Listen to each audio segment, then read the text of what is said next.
Dans l'univers troublant et fascinant de la Rome antique, le mariage n'avait rien d'une promesse d'amour éternel. Il ne ressemblait en rien à ce que nous imaginons aujourd'hui lorsque on parle unir deux vies. En réalité, le mariage romain n'était ni l'histoire d'une passion, ni celle d'un lien intime et profond entre deux âmes. Non, c'était bien autre chose. Une transaction froide, un contrat scellé entre familles, une stratégie destinée à renforcer un nom, à consolider un héritage, à gagner en pouvoir. Pour une grande partie de la société romaine, se marier revenait moins à aimer qu'à s'allier. C'était une question de prestige, de patrimoine, d'avantages politiques et financiers. Les sentiments n'étaient pas totalement absents, mais ils n'étaient jamais au cœur de l'affaire.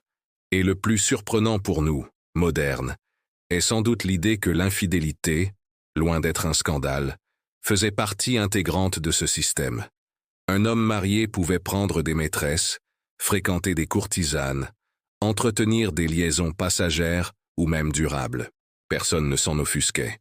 Ces écarts ne portaient pas atteinte à l'image d'un mari. Ils étaient perçus comme naturels, attendus, parfois même nécessaires. Certains hommes entretenaient des femmes dans le secret, d'autres les affichaient ouvertement. Et rares étaient ceux qui considéraient cela comme une trahison.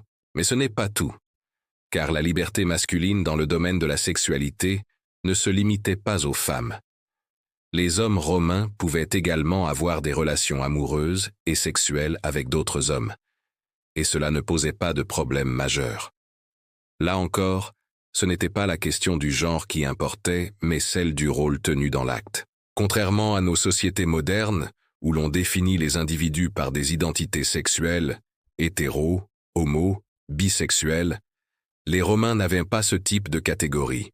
Ce qui comptait avant tout, c'était de savoir qui dominait et qui était dominé. Dans les relations avec une femme, la règle était simple. L'homme incarnait l'autorité, il représentait le côté actif, puissant, le donneur. La femme, elle, recevait, passait pour l'élément passif, inférieur, soumis. Cela allait bien au-delà de la chambre nuptiale. C était un reflet de elle, ordre social, une manière d'exprimer où se trouvait la force et où commençait la faiblesse.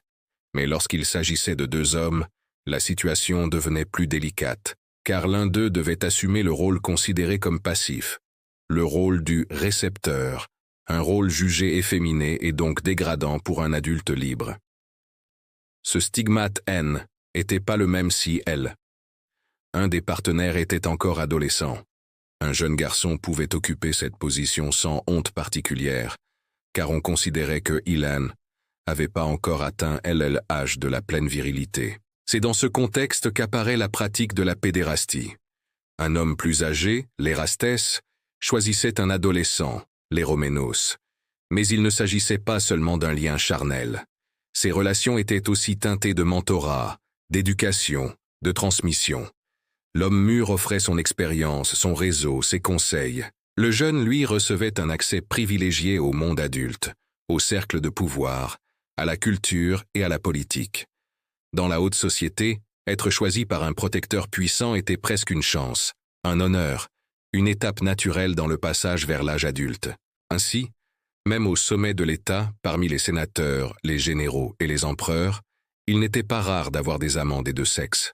Pour les Romains, cela n'avait rien d'extraordinaire. Et surtout, cela n'était pas assimilé à une trahison conjugale. La fidélité n'était pas une valeur morale universelle comme nous la concevons aujourd'hui.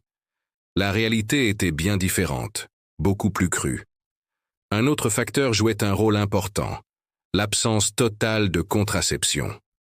Les grossesses mettaient la vie des femmes en danger, et l'accouchement représentait une épreuve redoutable, où la mort n'était jamais loin. Alors, dans un étrange renversement, les aventures masculines entre hommes pouvaient parfois être vues comme une forme de protection pour la épouse légitime, une manière d'éviter de la mettre en danger inutilement.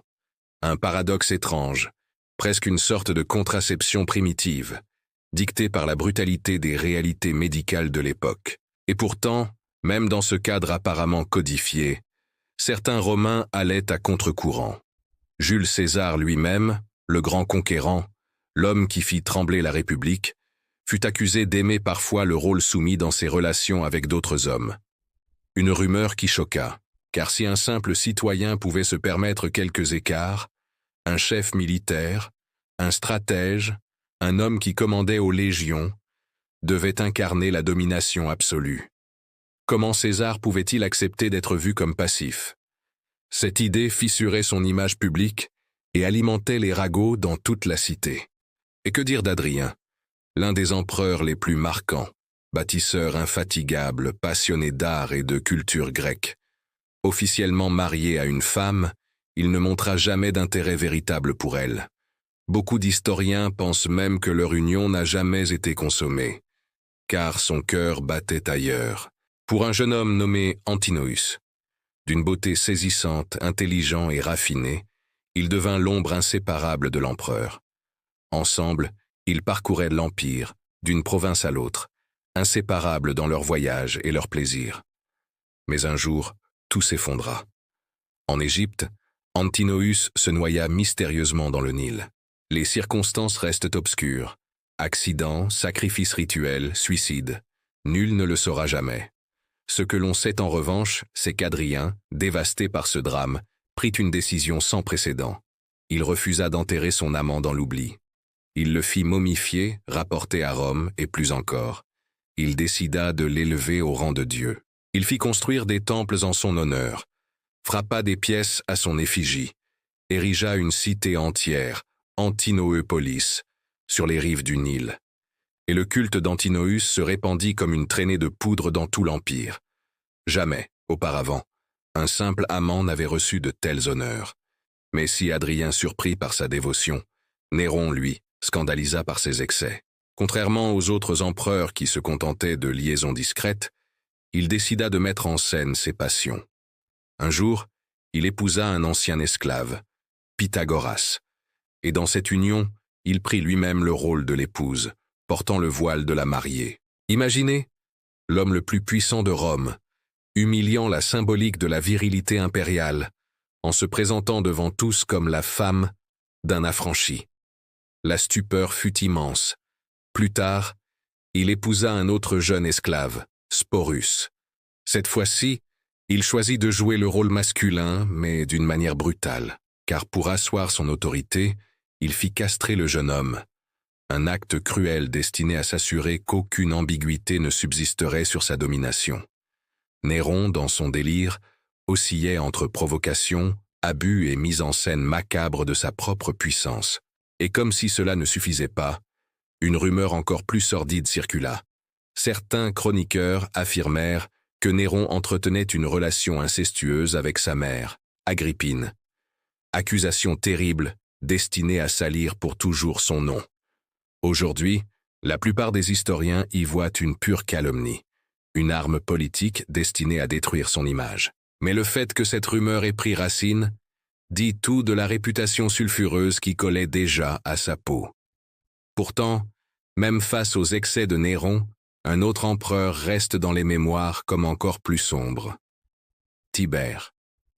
Retiré sur l'île de Capri, il vécut ses dernières années loin de Rome, entouré de luxe et de plaisir. Mais selon les récits, derrière les murs de ses villas, il entretenait des pratiques abominables. Il faisait venir de très jeunes garçons, officiellement comme serviteurs, mais en réalité, pour assouvir ses désirs les plus pervers. Les chroniqueurs, souvent hostiles à Tibère, exagérèrent sans doute certains détails. Mais même en réduisant l'ampleur des rumeurs, l'image qui demeure est celle d'un empereur dépravé, corrompu par un pouvoir absolu qui le transformait en prédateur. Voilà la face cachée de la Rome antique. Un monde où le mariage n'était qu'un masque, une façade sociale, une stratégie politique. Un monde où la fidélité n'avait aucune valeur, où la sexualité s'entremêlait avec la politique, la domination et l'image publique. Un monde où les plus grands hommes pouvaient bâtir des temples à leurs amants, ou plonger dans des abîmes de cruauté pour maintenir leur réputation. Un monde où le pouvoir se mesurait jusque dans l'intimité, où l'amour et le désir n'étaient jamais séparés de la violence et du contrôle.